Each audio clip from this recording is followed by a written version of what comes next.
আমেৰিকাৰ শান্তি চুক্তি এতিয়াও অনিশ্চিতত আছে। আজিৰ দিনটো অত্যন্ত গুৰুত্বপূৰ্ণ আছিল কাৰণ আজি ডনাল্ড ট্ৰাম্পে আজিৰ দিনটো বাছি দিছিল আজি ইৰাণ আৰু আমেৰিকাৰ মাজত শান্তি চুক্তি হ'ব হৰমুজ প্ৰণালীক লৈ। এই দাবী আছিল ডনাল্ড ট্ৰাম্পৰ আৰু ডনাল্ড ট্ৰাম্পে কৈছিল যে যি পাৰমাণৱিক যি চুক্তিক লৈ যি সংঘাত হৈছিল বা পাৰমাণৱিক অস্ত্ৰ শস্ত্ৰ ইৰাণে নিৰ্মাণ কৰাক লৈ যি সংঘাত আছিল আচলতে আমেৰিকা আৰু ইৰাণৰ মাজত সেইবোৰ পিছত হ'ব, কিন্তু অতি গুৰুত্বপূৰ্ণ সামুদ্ৰিক যিটো পথ আছে আৰু যি সামুদ্ৰিক পথৰে বিশ্বৰ আটাইতকৈ সৰ্বাধিক তেল এলপিজি পৰিবহন কৰা হয় সেই হৰমুজ প্ৰণালীক লৈ এতিয়া সমগ্ৰ বিশ্বৰ চকু আছিল কাৰণ আমি তাৰ ভুক্তভোগী। প্ৰত্যেকবিধ সামগ্ৰীৰ দাম বৃদ্ধি পাইছে, ইন্ধনৰ দাম বৃদ্ধি পাইছে, এলপিজিৰ নাটনি, এই নাটনিসমূহ দূৰ কৰিব লাগিব, নহলে অনাগত দিনত সমগ্ৰ বিশ্ববাসীয়ে এক ভয়ংকৰ সংকটৰ সন্মুখীন হ'ব লাগিব। আৰু দেশৰ প্ৰধানমন্ত্ৰী নৰেন্দ্ৰ মোদীয়ে এটা কথা স্পষ্ট কৰি দিছিল যে অনাগত দিনত কোভিডকালীন পৰিস্থিতিৰ দৰে এটা পৰিস্থিতি আহিব পাৰে, যাৰ কাৰণে সমগ্ৰ দেশবাসীক তেওঁ সাজু হ'বলৈ কৈছিল, কমকৈ গাড়ী ব্যৱহাৰ কৰিবলৈ কৈছিল, যাৰ কাৰণে আমাৰ কেইজনমান নেতাই সেই মুখ্যমন্ত্ৰীৰ নিৰ্দেশ মানি দুদিনমান আমাক দেখুৱাইছিল। এতিয়া সেইবোৰ তেনে পৰিস্থিতি দেখিবলৈ পোৱা যোৱা নাই, কিন্তু তাৰ মাজতে সমগ্ৰ বিশ্ববাসীয়ে ভাবি আছিল এই যুঁজখন কেতিয়া শেষ হ'ব, শান্তি চুক্তি কেতিয়া হ'ব। আৰু ডনাল্ড ট্ৰাম্পে কৈছিল যে শান্তি চুক্তি আজি হ'ব, কিন্তু ইৰাণে স্পষ্ট কৰি দিছে যে ইমান সোনকালে শান্তি চুক্তি নহয়। ইৰাণক যেনেকৈ জগাই লোৱা হৈছিল, ইৰাণক যেনেকৈ জোকাই লোৱা হৈছিল, ইৰাণে তাৰ প্ৰত্যুত্তৰ দিব। বিচাৰিলে শান্তি চুক্তি নহ'ব, এই কথা তেওঁলোকে স্পষ্ট কৰি দিছে। আৰু তাৰ মাজতে ইজৰাইলে এটা আজি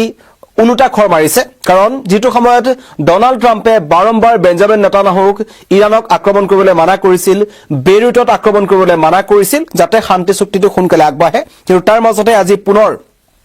ইজৰাইলে দক্ষিণ বেইৰুটত থকা হুথি বিদ্ৰোহী ঘাটিসমূহ টাৰ্গেট কৰি এয়াৰ ষ্ট্ৰাইক কৰিছে, যাৰ ফলত এই সংঘাত অধিক বৃদ্ধি পাইছে। কাৰণ ইৰাণে যেতিয়া প্ৰথমতে যি শান্তি চুক্তিৰ মধ্যস্থতাকাৰী হিচাপে পাকিস্তানক দেখিবলৈ পোৱা গৈছিল আৰু পৰৱৰ্তী সময়ত পাকিস্তানৰ সন্দেহজনক গতিবিধি দেখিবলৈ পোৱা গ'ল, এনেকুৱা এটা খবৰ ওলালে যে ইৰাণৰ যিবোৰ যুদ্ধ বিমান আছে সেইবোৰ পাকিস্তানতে আছে আৰু পাকিস্তানে দুমুখীয়া স্থিতি গ্ৰহণ কৰিছে। তেনে পৰিস্থিতিত আজি পুনৰ ইজৰাইলে এটা খাপ আগুৱাই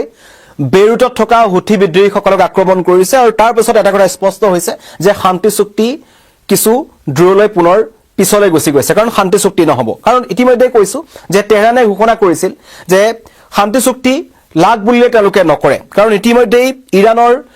আমেৰিকাই যিধৰণে বা ইজৰাইলে যিধৰণে ইৰাণৰ ওপৰত আক্ৰমণ কৰিলে, তেওঁলোকৰ সৰ্বোচ্চ নেতা আয়াতুল্লাহ খামেনিৰ মৃত্যু হ'ল, যথেষ্ট সংখ্যক উচ্চ পদস্থ বিষয়াৰ মৃত্যু হ'ল আৰু ইৰাণখন এক প্ৰকাৰ তেওঁলোকে ধ্বংস কৰি পেলালে। কিন্তু ইৰাণে এটা কথা কৈছিল যে মধ্যপ্ৰাচ্যত আমেৰিকাৰ প্ৰভুত্ব আমি খটাবলৈ নিদিওঁ, আৰু সেই কথাত কিন্তু আজিও ক'ৰবাত নহয় ক'ৰবাত ইৰাণ অটল আছে। কাৰণ ডনাল্ড ট্ৰাম্পে তেওঁ নিজে শান্তি চুক্তি বিচাৰিছে, কাৰণ তেওঁ মূল পইণ্টসমূহ কৈছো, পৰমাণুৰ কথা পিছত হ'ব, এই কথা ডনাল্ড ট্ৰাম্পে স্পষ্ট কৰি দিছিল যে ইৰাণৰ পৰমাণু ইছ্যু সন্দৰ্ভত আলোচনা পাছৰ পৰ্যায়ত অব্যাহত থাকিব। প্ৰাৰম্ভিক চুক্তিত এই বিষয়ে চূড়ান্ত সিদ্ধান্ত লোৱা হোৱা নাই, মানে তেওঁলোকৰ কেৱল চকু আছিল হৰমুজ প্ৰণালীৰ ওপৰত, যিটো কথাই আচলতে ইৰাণক ক্ষুণ্ণ কৰিছে। দ্বিতীয়টো হৈছে ধন মুকলিৰ বিষয়ত মতভেদ। তেওঁলোকে ধনৰ বিনিময়ত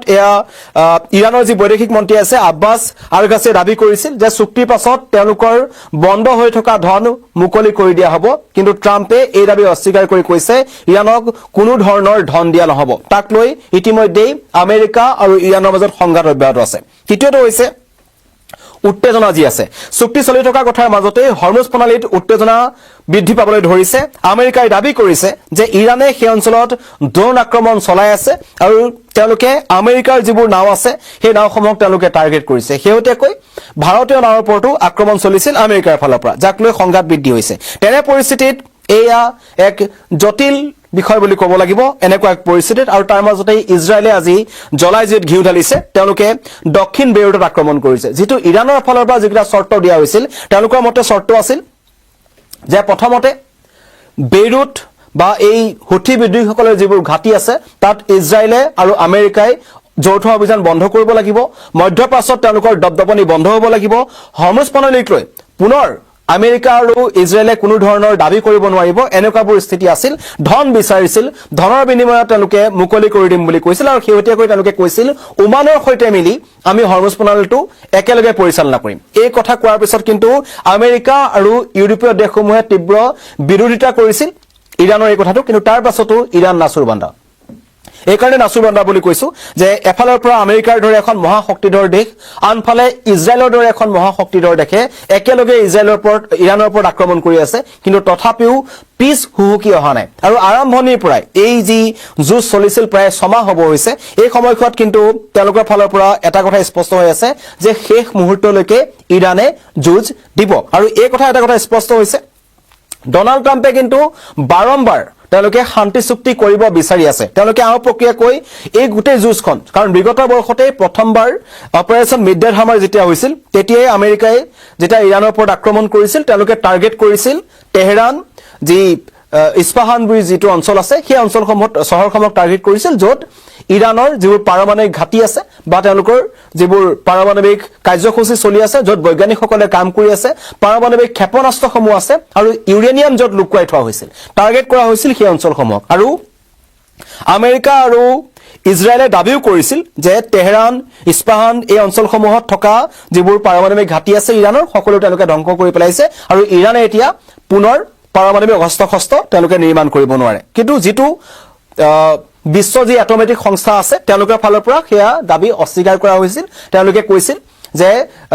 তেহৰান বা যি অঞ্চলত ইৰানৰ পাৰমাণৱিক প্ৰকল্পসমূহ আছে সেইবোৰ ভূগৰ্ভৰ বহু তলত আছে আৰু আমেৰিকাৰ আক্ৰমণত তেওঁলোকৰ কোনো ধৰণৰ ক্ষয়ক্ষতি হোৱা নাই আৰু সেই কথা বিশ্ব এটমিক সংস্থাই স্পষ্ট কৰি দিয়াৰ পাছত পুনৰ মুখ ঠেকেচা খাইছিল আমেৰিকা আৰু ইজৰাইলে আৰু তেওঁলোকে এটা কথা বিচাৰিছিল যিকোনো প্ৰকাৰে ইৰানৰ হাতত যাতে পাৰমাণৱিক অস্ত্ৰ নাহে তাৰ কাৰণে যিমান কৰিবলগীয়া হল সকলোখিনি আমেৰিকা আৰু ইজৰাইলে কৰিলে কিন্তু এতিয়া হৰমুজ প্ৰণালীক লৈ যি সমগ্ৰ বিশ্বত এটা ট্ৰাক দেখিবলৈ পোৱা গৈছে কাৰণ আমি তাৰ ভুক্তভোগী প্ৰত্যেকটো মুহূৰ্ততেই এলপিজিৰ দাম বৃদ্ধি পাইছে সমগ্ৰ বিশ্বতেই নাটন দেখিবলৈ পোৱা গৈছে আৰু নাটনৰ কাৰণে সমগ্ৰ বিশ্ববাসীয়ে কিন্তু দুখাৰোপ কৰিছে ডোনাল্ড ট্ৰাম্পক কাৰণ ডোনাল্ড ট্ৰাম্পে ইয়াৰ আগতেও তেনেকুৱা সন্দেহজনক ভূমিকা আছিল বাৰম্বাৰ ইখনৰ পাছত সিখন দেশক ভাবুকি প্ৰদান কৰা শেহতীয়াকৈ তেওঁলোকে কিউবাৰ ওপৰত তেওঁলোকে ধমকি প্ৰদান কৰিছে যে ইৰানৰ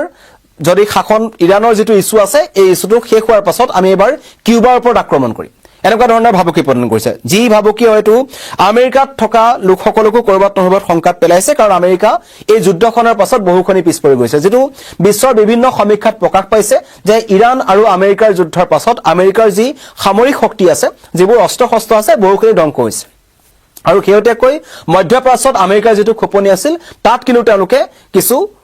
পিছুৱাই আহিবলৈ বাধ্য হৈছে কাৰণ ইৰানে ধাৰাবাহিকভাৱে তেওঁলোকৰ ওপৰত আক্ৰমণ কৰি আছে মধ্যপ্ৰাচ্যত যিবোৰ আমেৰিকান সেনাৰ ঘাটি আছে তাত তেওঁলোকে আক্ৰমণ কৰি আছে আৰু এতিয়া ট্ৰাম্পে শান্তি চুক্তি বিচাৰিছে কিন্তু ইৰানে স্পষ্ট কৰি দিছে যে ইমান সোনকালে শান্তি চুক্তি নহব আৰু ইৰানৰ এই মতভেদ থকাৰ মাজতেই পুনৰবাৰ কৈছো যে ইজৰাইলেও আমেৰিকাৰ কথা নুশুনি তেওঁলোকে যুদ্ধ অব্যাহত ৰাখিছে যি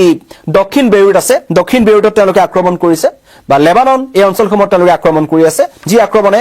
এই শান্তি চুক্তিৰ জটিলতা অধিক বৃদ্ধি কৰিছে কাৰণ এই যে বেইৰুটত আক্ৰমণ হৈছে এই বেইৰুটত আক্ৰমণৰ পাছত এটা কথা কোৱা হৈছিল ইৰানৰ ফালৰ পৰা যে ইজৰাইলে যদি কিবা কাৰণত লেবানন বা বেইৰুটত আক্ৰমণ কৰে তেন্তে আমিও প্ৰত্যাক্ৰমণ কৰিবলৈ বাধ্য হ'ম আৰু শেহতীয়াকৈ যি টেলিফোনিক বাৰ্তালাপ হৈছিল বেঞ্জামিন নেতানয়াহু আৰু ডোনাল্ড ট্ৰাম্পৰ মাজত তাত বাৰম্বাৰ এটা কথা ইজৰাইল আমেৰিকাৰ ফালৰ পৰা কোৱা হৈছিল যে কোনো কাৰণত ইজৰাইলে প্ৰত্যাক্ৰমণ কৰিব নালাগে কাৰণ শান্তি চুক্তিৰ বাবে আমি কাম কৰি আছো শান্তি চুক্তি বিচাৰি আছো পাকিস্তান হওক বা কাটাৰপন্থীসকল হওক তেওঁলোকৰ মাধ্যমেৰে আমি শান্তি চুক্তি বিচাৰি আছো এই কথা কোৱা হৈছিল কিন্তু তাৰ মাজতেই এতিয়া পুনৰ এই শান্তি চুক্তি কিছু পিছুৱাই গৈছে তেহৰানে যি টাইমলাইন দিছিল সেই টাইমলাইনক লৈ বিতৰ্ক আহিছে অনাগত দিনত কৰিম বুলি কৈছে আমেৰিকাৰ কথা মতে নকৰো বুলি কৈছে আমেৰিকাৰ যি স্থান ৰাখিব বিচাৰিছে সেই স্থানত তেহৰানৰ লোকসকল নাযাব পাৰো বুলি কৈছে কাৰণ পাকিস্তানৰ যেতিয়া প্ৰথম লানি আলোচনা হৈছিল যি 15 ঘণ্টা আলোচনা হল দ্বিতীয় লানি আলোচনাৰ কাৰণে কিন্তু আমেৰিকাই মানুহ নপঠাও বুলি কৈছিল প্ৰতিনিধিসকলক নপঠাও বুলি কৈছিল উপৰাষ্ট্ৰপতিক নপঠাও বুলি কৈছিল এতিয়া ইৰানে পুনৰ সেই তাৰ প্ৰতিশোধ ল'ব বিচাৰিছে ইৰানে এতিয়া কৈছে যুদ্ধ অব্যাহত থাকিব যদি ইজৰাইলে আক্ৰমণ কৰে তেন্তে প্ৰত্যাক্ৰমণ কৰা হ'ব যদি আমেৰিকাই আক্ৰমণ কৰে তেন্তে আক্ৰমণ কৰা হ'ব কিন্তু এই তিনিখন দেশৰ মাজত যি যুঁজ লাগি আছে বা মধ্যপ্ৰাচ্যত যি উত্তপ্ত পৰিস্থিতিৰ সৃষ্টি হৈ আছে এই উত্তপ্ত পৰিস্থিতিৰ কাৰণে সমগ্ৰ বিশ্ববাসী হাহাকাৰ কৰিব লগা হৈছে কাৰণ হৰমুজ প্ৰণালী যি প্ৰণালী অত্যন্ত গুৰুত্বপূৰ্ণ এটা পথ সামুদ্ৰিক পথ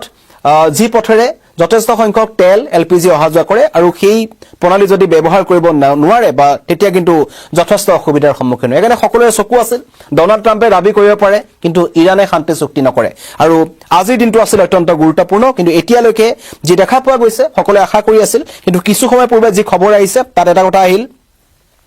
যে ইজৰাইলে দক্ষিণ বেৰুটত আক্ৰমণ কৰিছে হুথি বিদ্ৰোহী ঘাটিসমূহত যদি আক্ৰমণ চলি আছে তেন্তে শান্তি চুক্তি কেনেকৈ হ'ব আৰু ইয়াৰ পিছতেই সকলো চিন্তাত পৰিছে মূল্য বৃদ্ধি LPGৰ নাটনি পেট্ৰল ডিজেলৰ মূল্য বৃদ্ধি কেনেকৈ এই সমস্যাৰ সমাধান হ'ব তাক লৈ সমগ্ৰ বিশ্ববাসী কিন্তু এতিয়া চিন্তিত হৈ পৰিছে। ধন্যবাদ।